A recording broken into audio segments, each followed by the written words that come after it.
nesse nosso coração, né? Maravilhoso.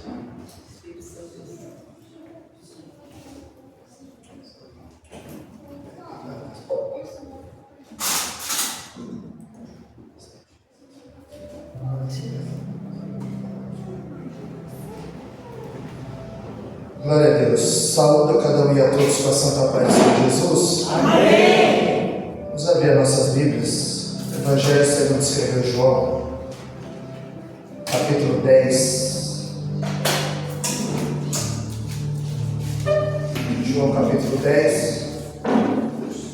Desde já quero agradecer a Deus por mais uma oportunidade.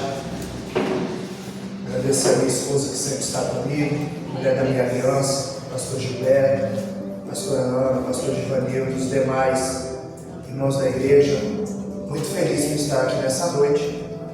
A igreja, como o pastor Gilberto falou, muito organizada. Nós somos bem recebidos. Os irmãos são muito amorosos. E aqui nos sentimos bem. E é assim que nós devemos nos sentir em casa. Nos sentirmos na casa do Senhor. E o pastor Gilberto estava falando que a pastora Ana comentou que a igreja dá trabalho. Uma vez em entrevista emprego, o rapaz falou para mim: eu quero alguém para trabalhar, não para dar trabalho, porque o salário na outra empresa era maior. E quando ele viu, ele falou: não posso te contratar, eu quero alguém para trabalhar, não para dar trabalho. Se você receber uma proposta melhor, você vai sair. Então estamos aqui para isso, para trabalhar para o Senhor. E Lucas 10:2, verdadeiramente grande é a seara, mas poucos são os ceifeiros. Então vamos fazer menção aqui da palavra, João capítulo 10, verso 9. Apenas um versículo: eu sou a porta, e se alguém entrar por mim, salvar-se-á. Entrará, sairá e achará pastagem. Obrigado, Jesus. Eu sou a porta. Se alguém entrar por mim, salvar-se-á. Entrará, sairá e achará pastagem. Somente esse versículo, a qual Jesus está dizendo que Ele é a porta.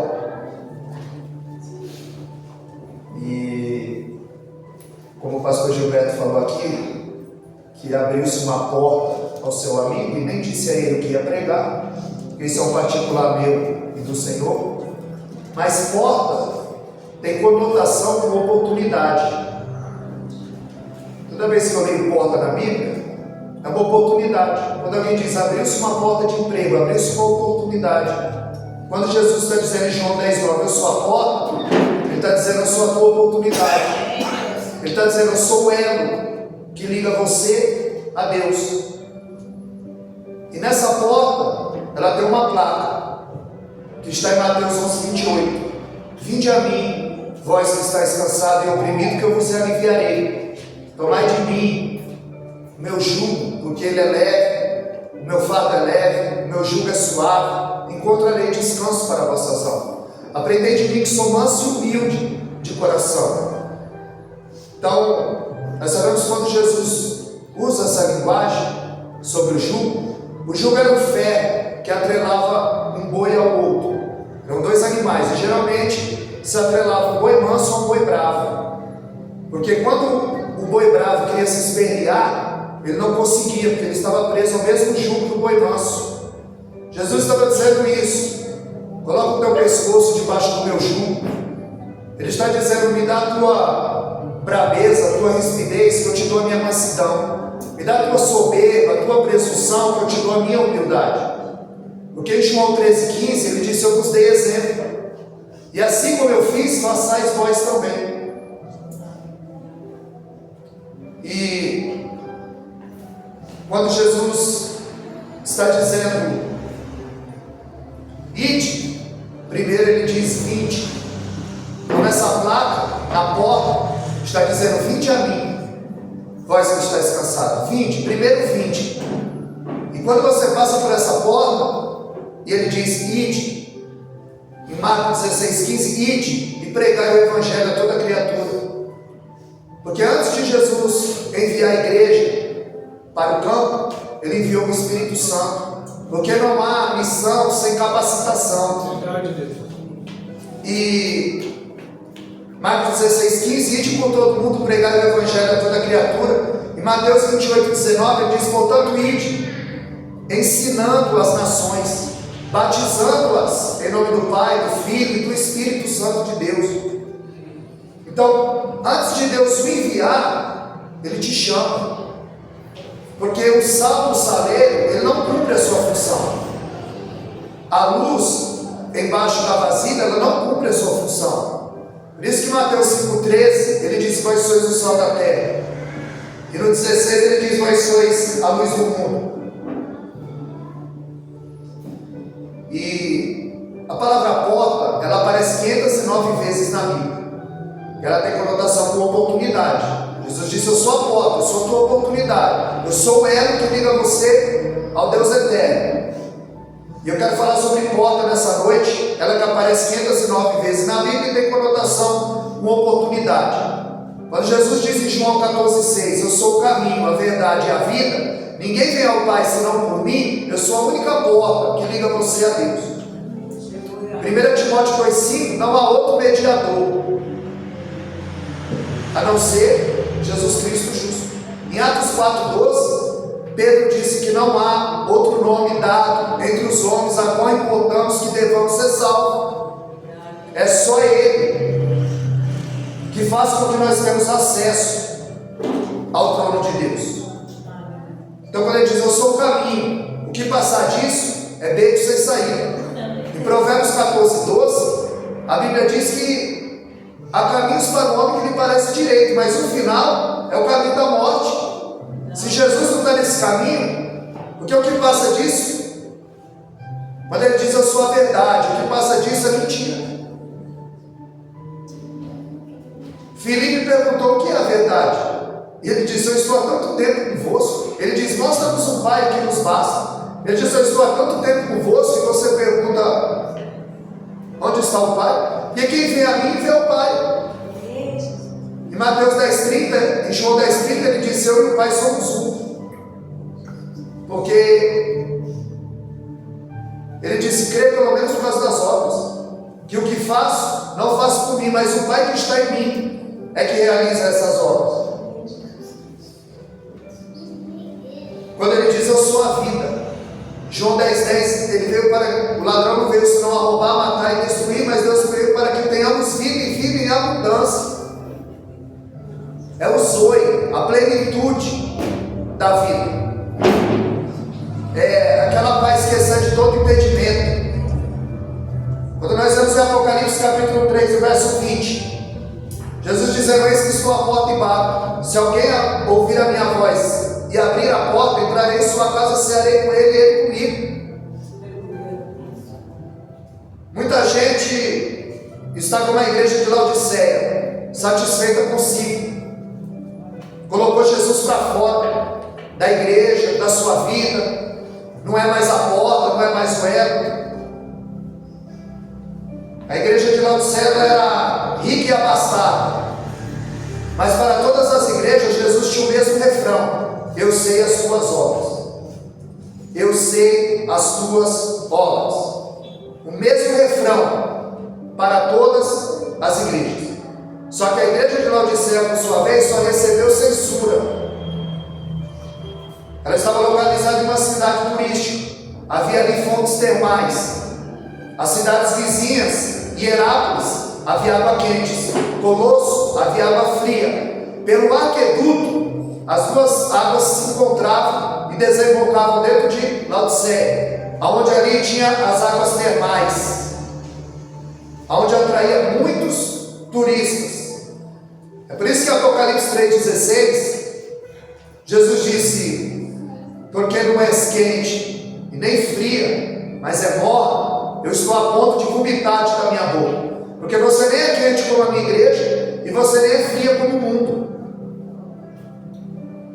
Ali havia as águas mornas, as águas termais, atraía muita gente. Jesus usa o contexto daquela cidade para falar com aquele povo.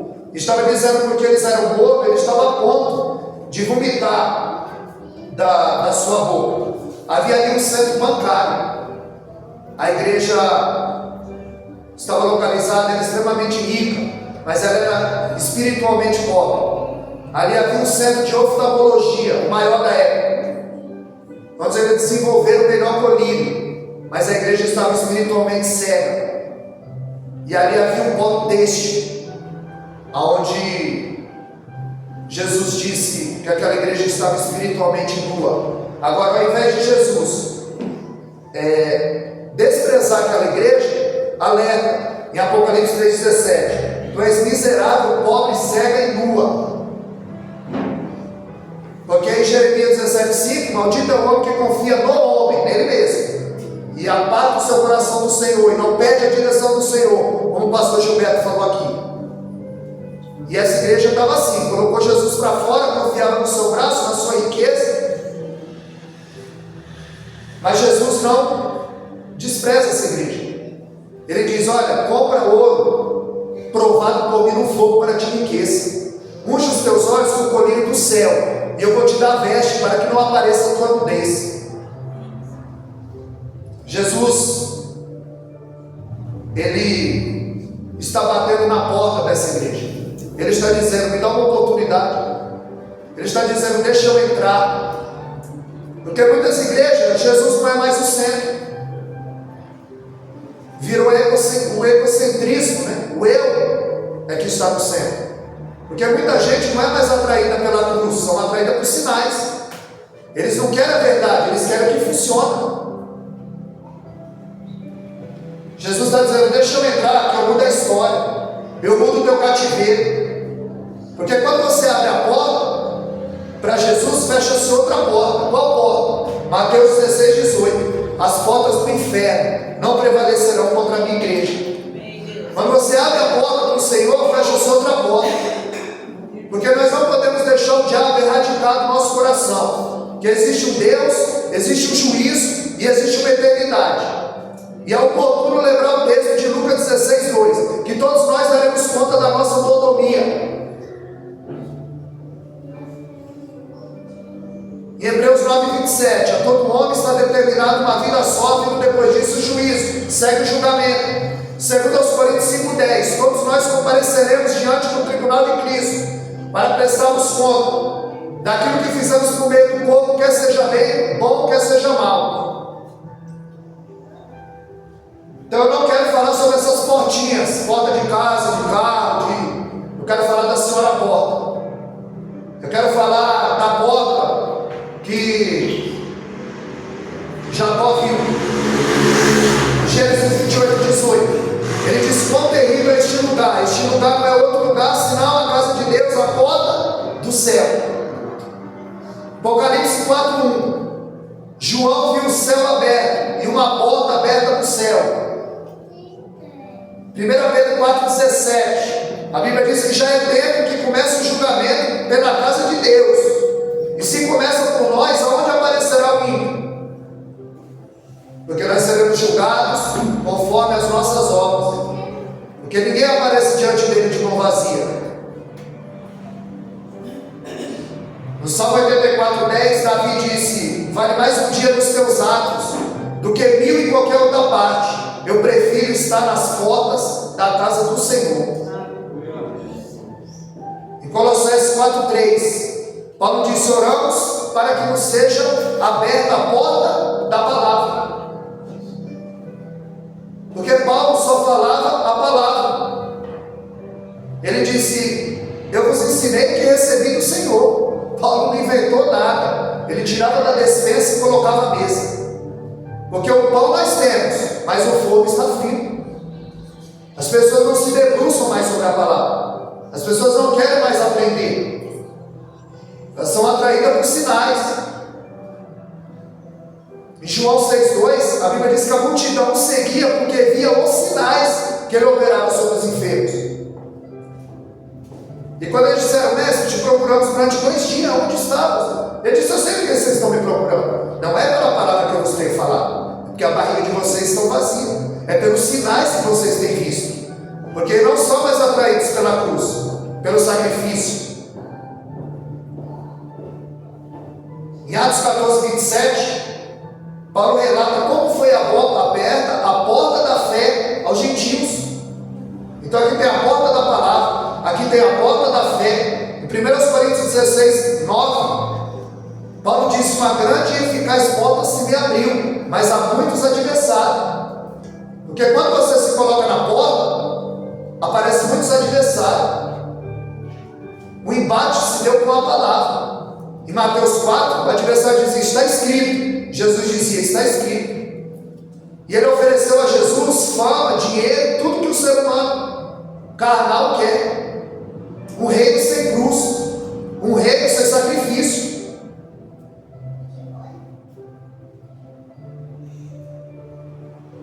E o adversário, ele luta para nos tirar da porta. Olha o que Jó disse no capítulo 31 e no verso 34 do seu livro: trema eu perante uma grande multidão, o desprezo da minha família me apavora. Eu me calei e não saí da porta. Ele ficou na porta. Com todas as intempéries que veio sobre a sua vida, ele continuou na porta. Ele continuou na brecha. Ele continuou na posição. Segundo Reis 4,15, a sunamita se pôs em pé na porta. Segundo Samuel 11,9, Urias se deitou na porta. E em Ruth capítulo 4, verso 1, Boaz se sentou na porta. Eu vejo gente deitada, de pé, sentada, mas na porta, na brecha, na posição. Em Lucas 16:20, a Bíblia diz que um mendigo jazia à porta do rio, e os cães viram e lambiam as chagas. Mendigo, doente, mas na porta, na brecha, na posição, na igreja. Podia estar em muitos lugares, mas está aqui, na porta, na brecha, perecendo, mas firme na porta. Porque fora da porta o crente sofre. Fora da porta você vai sofrer. Aos Hebreus capítulo 13, verso 12, a Bíblia diz que Jesus, para santificar o povo, sofreu fora da porta. Fora da porta vai sofrer. Fora da direção de Deus, sem consultar o Deus eterno, vai sofrer, porque vai tomar a decisão errada. Porque lugar de crente não é na porta, não é na janela. Aí Deus usou o pastor Chivanil daqui para falar o que acontece na janela. Em Atos 20, verso 9, eu estava onde? Na janela. O que aconteceu? Caiu e morreu. Porque janela é lugar de morte, murmuração.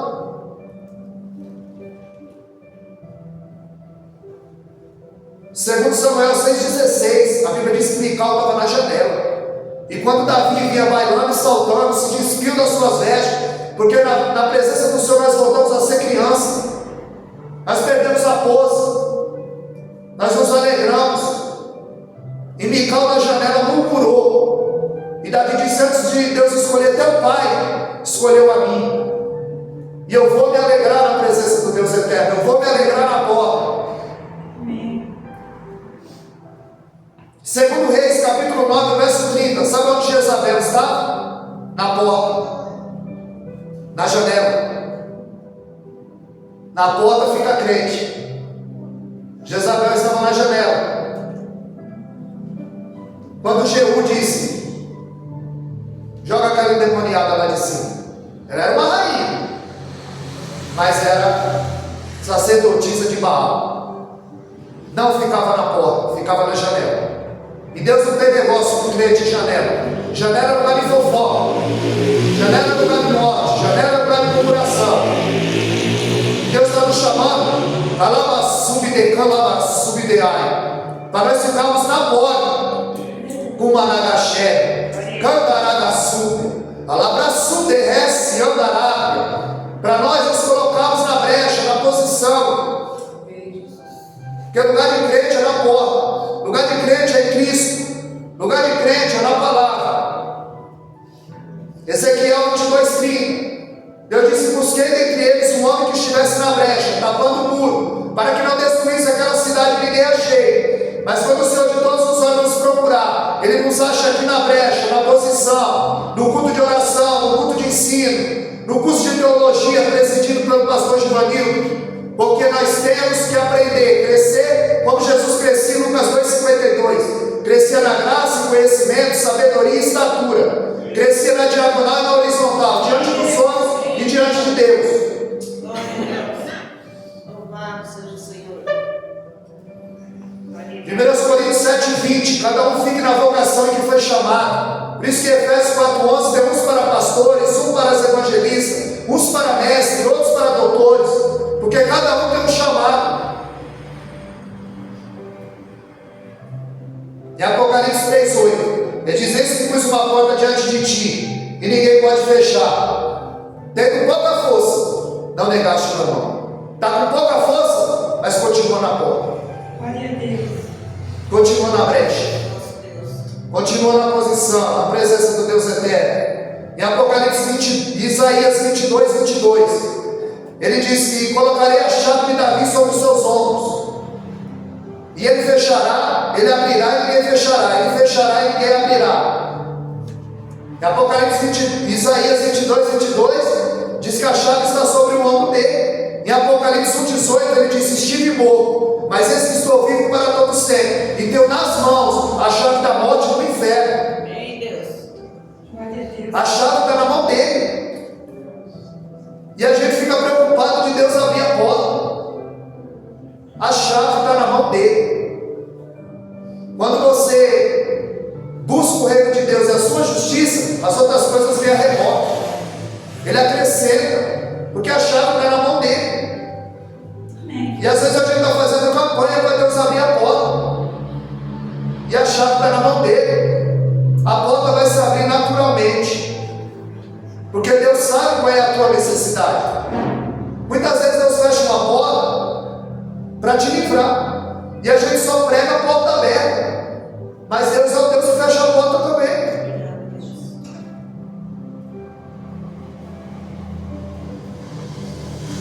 Você vê em Gênesis capítulo 7, verso 16, a Bíblia diz que quando Noé, a sua família, os animais entraram na arca, a Bíblia diz que Deus fechou a porta por fora, a selou, porque a porta que ele fecha ninguém abre. Ele selou a porta por fora, fechou. Porque se a porta tivesse aberta, as águas invadiriam e todo mundo morreria. Às vezes Deus fecha a porta para te dar um livramento, porque Ele tem outra melhor, e nós não entendemos o trabalhar de Deus. Só nos cabe obedecer. Em Mateus 6,6, ele diz: entra no teu quarto e fecha a porta, e o teu pai que vem em secreto, esse vai abrir a porta para você. Fecha a porta do teu quarto, que Deus vai abrir a porta para você, desde que você tenha secreto com Deus.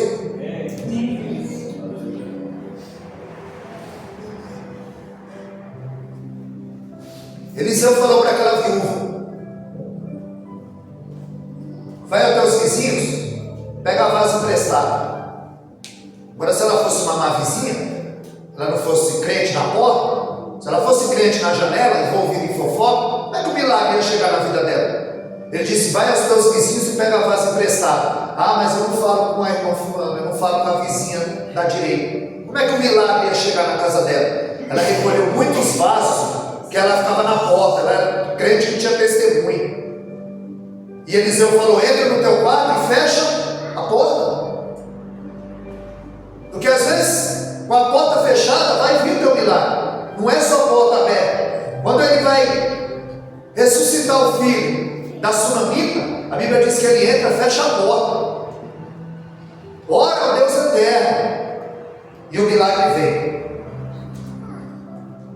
Porque às vezes é necessário Deus fechar a porta. Às vezes é necessário, e nós não entendemos o trabalhar de Deus. Em Mateus capítulo 7, verso 13, nos fala da porta larga e nos fala da porta estreita. Nos fala do caminho largo e nos fala do caminho estreito. E ele diz que o largo, a porta larga, muitos são os que passam por ela, e a porta estreita, poucos são os que passam por ela. Em Mateus 25, 10, na parábola das 10 virgens, a Bíblia diz que o noivo chegou, as que estavam preparadas entraram, as que estavam vacilantes foram buscar azeite, as que estavam preparadas entrou, e a Bíblia diz que fechou-se a porta. Nós temos que aproveitar enquanto essa porta está aberta, porque essa porta ela já está se findando. Tiago 5,9, o juiz está às portas. O juiz está às portas, irmão. Qual é o sinal que está faltando? O Evangelho, agora no meio de comunicação, o Evangelho chega longe. Aí você vê um menino igual eu, fiz o meu canal em dezembro, já tem 70 mil visualizações. O Evangelho chega longe. E o juiz está às portas. Em Êxodo 12, 23, a Bíblia diz que quando o anjo da morte passasse a meia-noite, era para a família judia passar o sangue na verga da porta. Não era na soleira, porque o sangue não é para ser pisado. Era na verga da porta. E quando o anjo da meia-noite passasse, ele ia ver e pulava. Aí vem a palavra Páscoa, Pessach, pular. Em Números 12, 5, Deus chama Miriam e Arão para o particular na porta. Porque Deus quer ter particular com crente na porta. Crente que fica na porta. Porque quando eles falaram a respeito de Moisés, Deus o chamou na porta, no particular, para tratar com Miriam e Arão. Em Apocalipse 22, 14, bem-aventurado aquele que lava as vestes no sangue do Cordeiro, porque só vai entrar na cidade pelas portas. É só pelas portas que você vai entrar na cidade a qual ele nos preparou. Em Atos capítulo 3, verso 2, a Bíblia diz que traziam o coxo de Nacesso e colocaram a porta formosa. O engraçado é que no capítulo 3, no verso 4, quando eles vão passando, ali o coxo fita os olhos do Pedro e João, e achando que ia receber alguma coisa, e ele diz: olhai para nós. Em Atos 3, e o verso 4, olhai para nós. E ali ele diz: eu não tenho prata nem ouro, mas o que eu tenho eu te dou, levanta e anda em nome de Jesus. A igreja não tinha prata, não tinha ouro, mas tinha autoridade. Aleluia. Aí hoje tem muita prata, tem muito ouro, e cadê a autoridade? Cadê o compromisso? Cadê o crente na porta? E o engraçado é que no 3,4 ele diz: olhai para nós. Mas em Atos 3,12, quando aquele homem entra pulando e saltando dentro do templo, que reconhece que há 40 anos ele era colocado todos os dias coxo, e quando eles o veem pulando, saltando na presença do Senhor, todos correm atônitos, e todos olham para Pedro e João e fitam os olhos nele. Aí no verso 12 ele vai dizer: por que vocês estão olhando tanto para nós? Se no verso 4 ele disse: olhai para nós, e no verso 12 ele diz: por que estão olhando para nós? É porque tem hora, irmão, que você tem que assumir a responsabilidade. Aleluia. Tem hora que você tem que se colocar na posição. Tem hora que é para olhar para você mesmo, porque o pastor disse aqui, Hebreus 12, 2, só manda olhar para Jesus, olhando para Jesus, autor e consumador da fé. Isaías 45, 22, olhar para mim todos os moradores da terra. Isaías 51, 2, olhai para Abraão, vosso pai. Ele manda olhar para Deus, ele manda olhar para Jesus, mas Isaías 52 ele diz: dá uma olhadinha em Abraão também. Em Gálatas 3,8, foi primeiro pregado o Evangelho a Abraão, dizendo: em ti todas as famílias da terra serão benditas. E ele diz: olhai para nós. Aí no verso 12 ele diz: por que vocês estão olhando tanto para nós? Porque quando ele assume a responsabilidade, olha para mim, mas quando Deus opera o milagre, aí olha para ele. Aí eu tenho que sair de cena. Oh, aleluia. Aí eu tenho que fazer como João 3,30. É necessário que eu diminua e que ele cresça. Porque em Atos 3,9, a Bíblia diz que cooperando, somos cooperadores de Deus. E em Marcos 16:20, cooperando com eles o Senhor. 1 Coríntios 3,9, somos cooperadores de Deus. Ora, eu coopero com Deus, e ora Deus coopera comigo. Quando eu coopero com Deus, quem prega aqui sou eu, mas quem manda a palavra é Ele, quem usa é Ele, quem fala é Ele. Então quando eu opero, quando eu prego, quem coopera é Ele. Aqui, olhai para nós. Eles oram, eles cooperam, e quem opera? Deus. Porque é Deus quem cura. Ninguém nunca falou: irmão, você orou por mim, eu fui curado. Não, quem cura é Deus. Você coopera e Deus opera. Em Bíblia diz que abriu a porta de ferro quando Pedro estava preso. No verso 13, quando ele sai, ele bate a porta. Porque começa o capítulo 12, parece que vai dar tudo errado. Tiago é morto à espada, Pedro é preso para morrer dali a 7 dias, e Herodes triunfante, porque ele mata Tiago à espada, viu que isso agradava aos judeus, e guarda Pedro. Não podia matá-lo porque ele via 7 dias de festa, e Pedro está guardado na prisão. Mas a Bíblia diz em Atos 12:5 que a igreja fazia campanha de oração para Deus libertar Pedro. E a Bíblia diz que o anjo vai buscar Pedro, mas a oração da igreja foi buscar o anjo. A oração da igreja foi buscar a resposta. Porque a oração, ela tem perna e anda, ela tem asa e voa.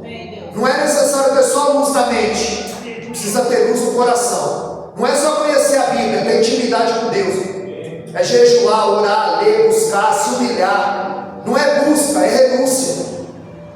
Ele diz a quem quiser. Ele tem para dar, agora é para quem quer. Lucas 9:23. Quem quiser, tome a sua cruz, negue-se a si mesmo e siga. Isaías 1:19. Ele diz que quem quiser e ouvides, comereis o melhor dessa terra. É quem quiser. É quem quiser. Em Mateus 7:7, ele disse: pedi, buscai e bati. Você pediu, não recebeu? Busca. Não encontrou? Bate. Está do outro lado da porta. O maná não caía todo dia. Todo dia eles tinham que ir atrás. As coisas de ontem não servem para hoje, porque Deus tem ferramenta nova para você. Deus quer afiar as ferramentas. Uma ferramenta personalizada para você. Em Atos 16:26, a Bíblia diz que Paulo e Silas estão presos. E de repente, veio um terremoto. Todos os alicerces da cadeia foram abalados. E foram abertas todas as portas. Porque quando Deus quer abrir, não adianta forçar. Porque crente que fica na porta ele não trama. Porque a maior evidência de quem conheceu a verdade e nasceu de novo não é pular, não é girar, não é gritar, não é pregar, não é louvar. É quando eu dou a oportunidade para pecar e não pega. É quando eu posso adulterar e não adultero. É quando eu posso mentir e não minto. É quando eu posso passar o meu irmão para trás e não passo. Porque eu conheci a verdade do Evangelho. E eu estou cheio do Espírito Santo. Labra subde calama suriandarai. Xerebibandei calamanava surianda. Essa é a evidência, irmão. Não é pelo que ele fala. Porque as pessoas não leem a Bíblia, elas leem a tua vida. O culto começou lá na tua casa quando você abriu o olho. Você não veio entrar aqui na presença dele. Que hora foi que você saiu? Ninguém sai da presença dele. Você se encheu do que durante o dia? Você não veio aqui se encher, você veio aqui transbordar. Você veio aqui se alegrar no Senhor. A porta se abre naturalmente. Não precisa forçar, não precisa empurrar. Romanos 8:28, todas as coisas cooperam para o bem daqueles que temem e amam a Deus. Tudo vem a reboque, Deus acrescenta. João 6,37, aquele que vem a mim de maneira nenhuma lançarei fora. Deus nos ama, Deus nos escolheu. Mateus 10:30, até os cabelos da nossa cabeça está apontado. Tamanha a onisciência desse Deus. Nesse terremoto, todas as portas foram abertas. E o epicentro é onde o terremoto é mais forte, se chama epicentro. Geralmente tem morte. No terremoto de Deus houve vida. O carcereiro, vendo que todas as portas estavam abertas, e na cultura judaica, quando os presos fogem, quem paga a pena é o carcereiro. E ele vendo que as portas estavam abertas, eles iam fugir. E a Bíblia diz que o terremoto acordou o carcereiro. Ele estava dormindo na hora do terremoto. Se preciso for, Deus manda um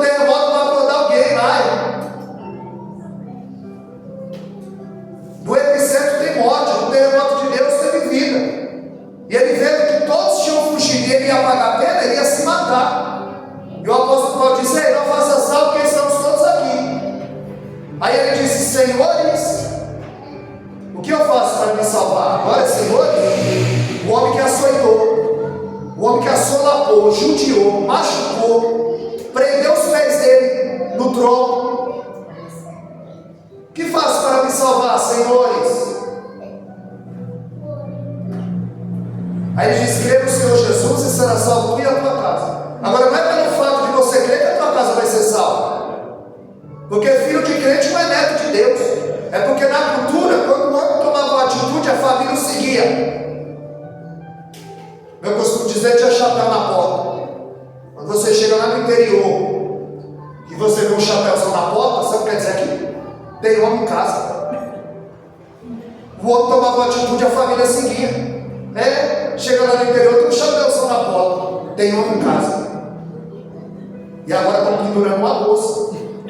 Tem uma bolsa pendurada dentro de casa. Não há mais submissão. Não há consenso. Então, quando o homem tomava uma atitude na cultura judaica, a família o seguia. Então, a tendência era a família ser salva. Mas filho de crente não é neto de Deus. Ele tem que ter encontro com Deus. Ele tem que descer também. Ele também tem que jejuar. Ele tem que ter intimidade. Ele tem que conhecer o Deus eterno.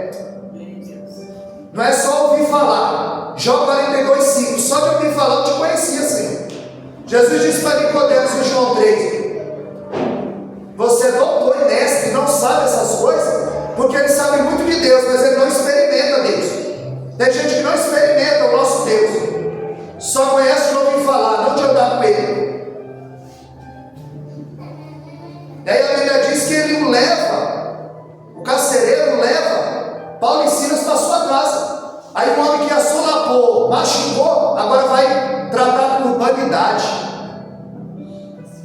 Os põe à mesa, põe comida, sabe por quê? Porque o adversário da vida com a alma, ele não tem medo de gravar, ele não tem medo de microfone, ele não tem medo de terno, de cabelão, de saia. Ele tem medo de um homem e de uma mulher carregada na oração.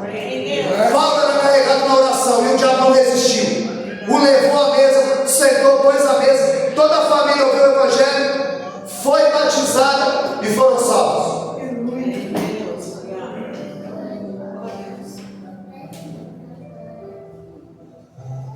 Esther capítulo 2, verso 21. A Bíblia diz que Mardoqueu se assentava na porta. E ele ouviu quando Bigtã e Teres tramaram para matar o rei.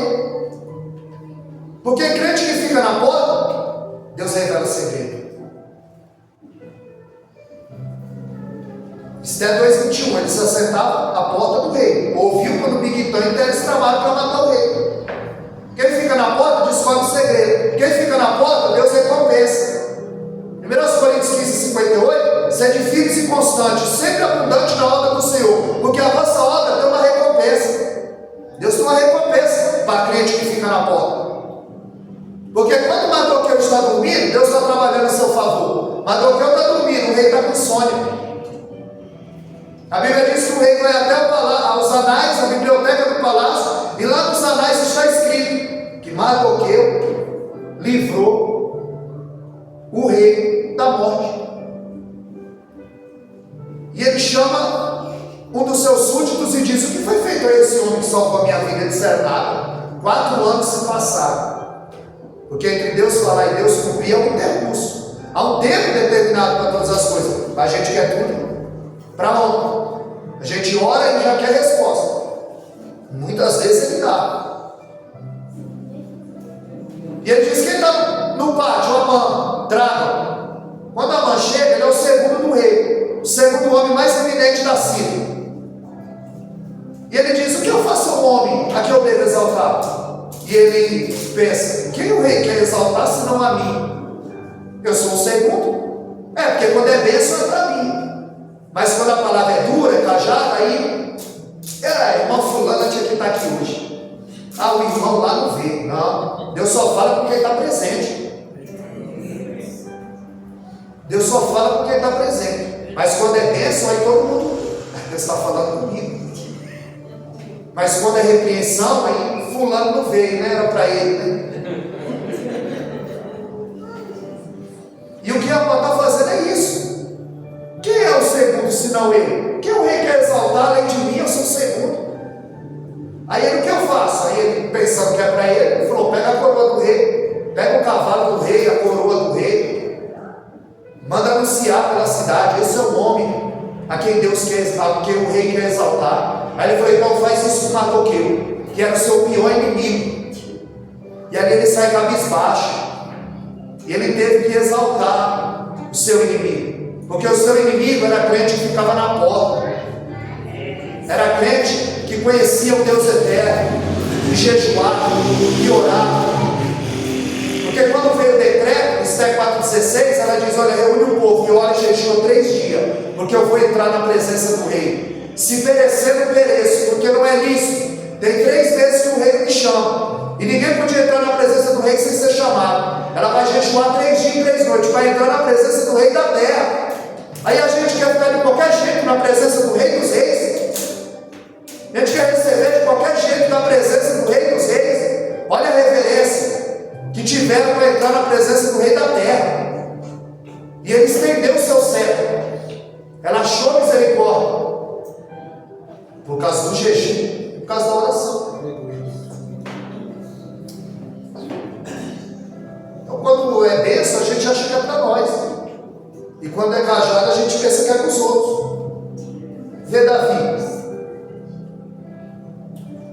O profeta Natan falou: Davi, tinha um homem que tinha 100 ovelhas, e veio um viajante, e ele pegou a única ovelhinha que ele tinha. O que é que esse homem merece, Davi? Ele falou: esse homem merece a morte. Ele tinha 100 ovelhas, ele pegou a única que o outro tinha. Aí ele disse: pois esse homem é você. Aí ele disse: ah, então, peraí, ele não é assim, porque pensa para mim, né? Mas quando é cajada, sentença, a gente vive condenando os outros. Onde nós pegamos uma comunidade ali nos Pimentas, eles fazem um trabalho ali na rua. Não é na rua, é dentro do condomínio. Então Deus leva o evangelho dentro da casa deles, porque ele tem um paredão e é muito alto, então eles ouvem dentro de casa. O evangelho vai até eles. O evangelho, a palavra vai até eles. E quando nós estávamos ali, eu falei justamente sobre Isaías. Obrigado, Deus abençoe. Aleluia. Aleluia. Glória a Deus. É muito organizado. A mesa aqui é organizado, né, pastor? Aqui é de Deus. E se mede a temperatura de uma igreja pelo tempo que é lhe dado a palavra. Porque o louvor prepara o nosso coração, a terra, para receber a semente. O louvor nos quebrando, nos eleva ao céu, chama a atenção de Deus. Mas em Romanos 10:17, a fé vem pelo ouvir e ouvir a palavra de Deus. Porque o que vai...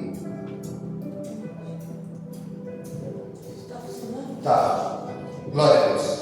O que vai nos edificar, nos fazer crescer é a palavra. Porque é através da palavra que eu sei como agir. Então, e ali ontem, lá nos primeiros palavras de Isaías 6, que quando ele percebeu o seu estado de perdido, porque do capítulo 1 ao capítulo 5, ai dos que bebem, ai dos que jogam, ai dos que dormem, ai dos que aquilo. Mas quando chega no capítulo 6, na morte do rei Uzias, nota que alguma coisa precisou morrer. Aí ele disse: ai de mim, que vou perecer. Ele viu que o erro estava nele. Ele olhou ao redor, viu a nação rendida ao pecado. Ele olhou para si, viu a enormidade do seu pecado. Ele olhou para frente, viu o desafio de Deus para a sua vida. Quando ele parou de ver o erro nos outros e viu que o erro estava nele, ele fez uma faxina milimétrica no porão da alma, detectou que o erro estava nele. O que ele fez? Abriram-se os seus olhos, ele viu o Senhor em um alto e sublime trono. Ele viu um querubim de 6 asas, com 2 voavam, com 2 cobriu o osso, com 2 cobriu o pé, e diziam: Santo, Santo, Santo. E abriram-se os seus ouvidos, porque ele disse: eu ouvi a voz do Senhor dizendo: a quem enviarei, e quem há de ir por nós?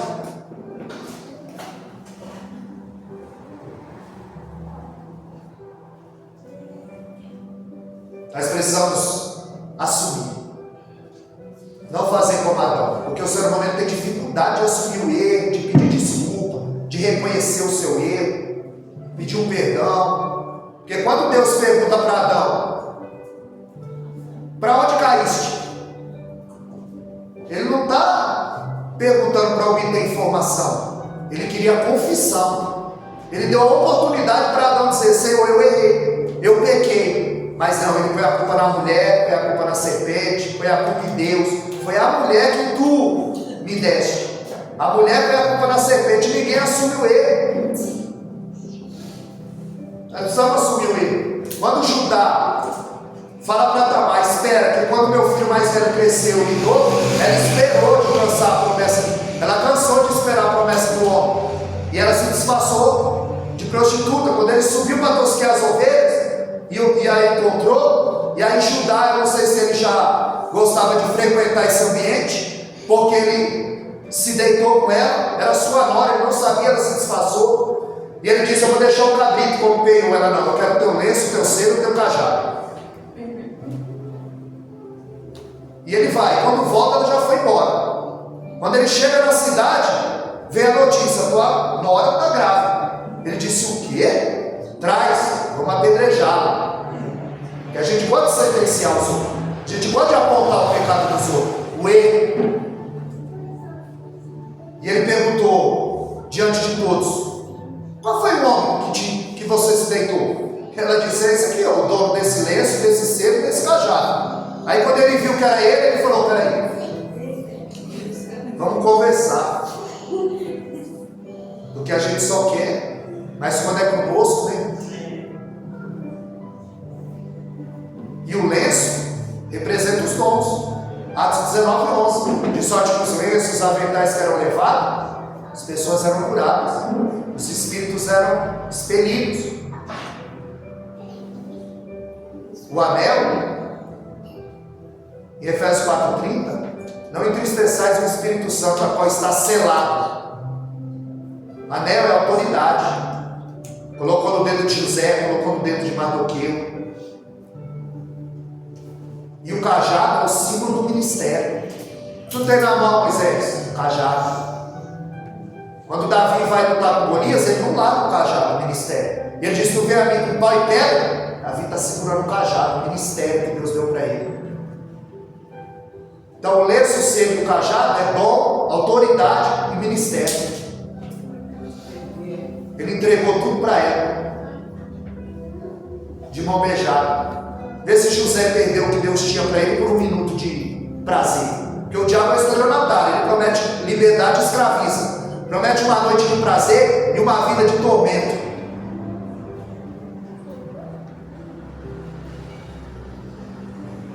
João 10:9, para encerrar. Jesus está dizendo: eu sou a porta.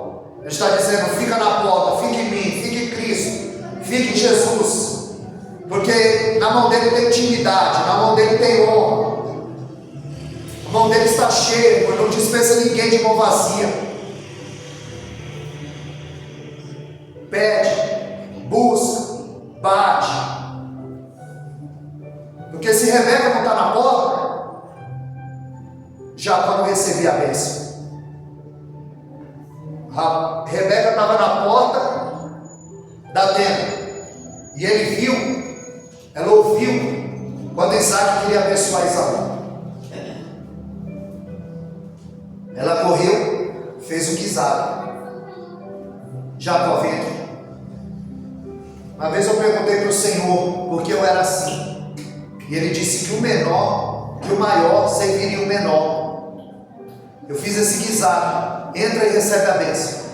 A Bíblia diz que Isaac era avançado em idade, já não estava mais enxergando. E Jacó disse: não, mas o meu irmão Esaú significa peludo. Ele era ruivo e peludo. Significa peludo, ele vai perceber que eu sou Jacó. E ela disse: não, peraí, fez um espelho de cabra, colocou nele e disse: entra e recebe a bênção. Ele entra com Isaac, Isaac avançado de idade. Ele disse: oi pai, sou eu. E ele disse: eu quem?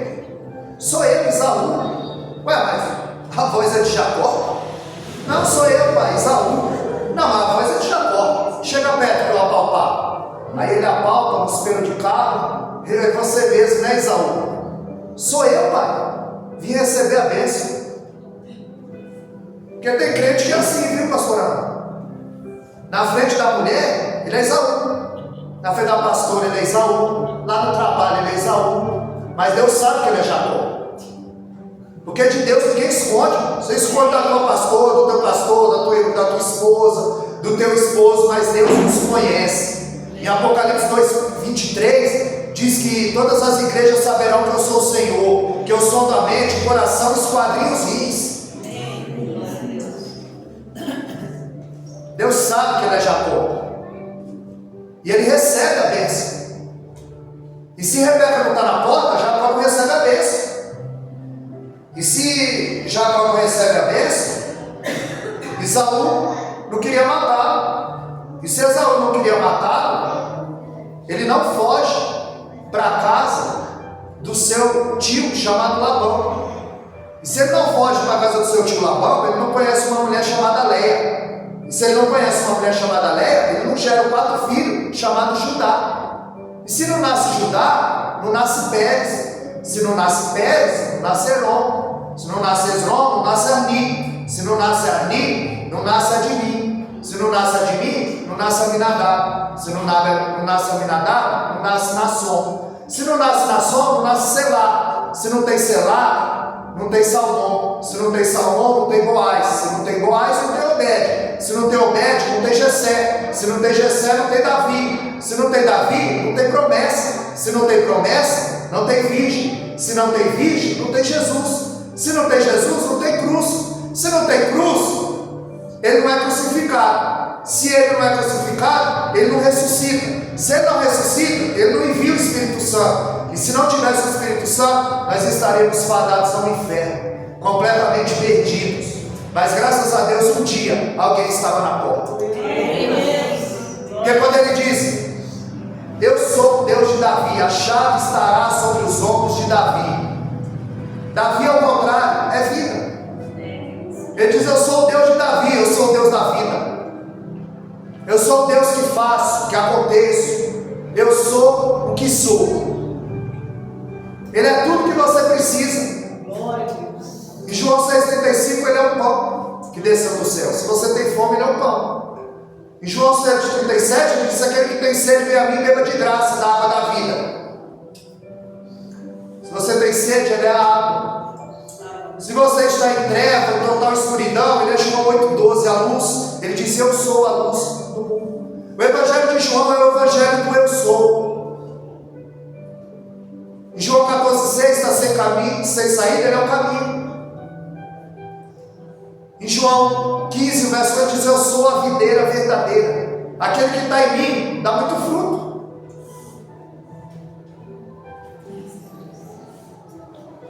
João é conhecido como o evangelho do eu sou, o evangelho das águas. No capítulo 1, Jesus é batizado nas águas. No capítulo 2, Jesus transforma a água em vinho. No capítulo 3, Jesus fala para Nicodemos que é necessário nascer da água do Espírito. No capítulo 4, ele fala para a mulher samaritana da água, da vida. No capítulo 5, é o paralítico no tanque de Betesda. Água. No capítulo 6, ele anda sobre as águas. No capítulo 7, ele se põe em pé e diz: aquele que tem sede, vem a mim e beba de graça da água. E no capítulo 9, o tanque de Siloé, onde Jesus tirou aquele cego da aldeia para poder enxergar. Às vezes Deus te tira do seu ambiente para abrir a sua visão espiritual. Então fica na porta, fica na brecha, porque Jesus está dizendo: eu sou o único elo que liga você ao Deus eterno. Você ora a Deus em nome do Filho dele, que está sentado à direita de Deus. Fica na porta, como o pastor Gilberto falou aqui, olha para Jesus. Aos Hebreus 12:2, olhando para Jesus, autor e consumador da fé, que pelo gozo que lhe estava proposto, suportou a afronta, desprezou a cruz e se assentou à direita de Deus. Ele está à direita de Deus. A Bíblia diz em Marcos 16, lá no finalzinho do capítulo, que depois de Jesus ter falado, subiu e se assentou à direita de Deus. Ele está sentado à direita de Deus. Mas quando Estevão está sendo apedrejado, a Bíblia diz Estevão olha para o céu, vê o céu aberto e o Filho do Homem em pé, à direita de Deus. Se a Bíblia só diz que ele está sentado, e agora o que ele está fazendo em pé?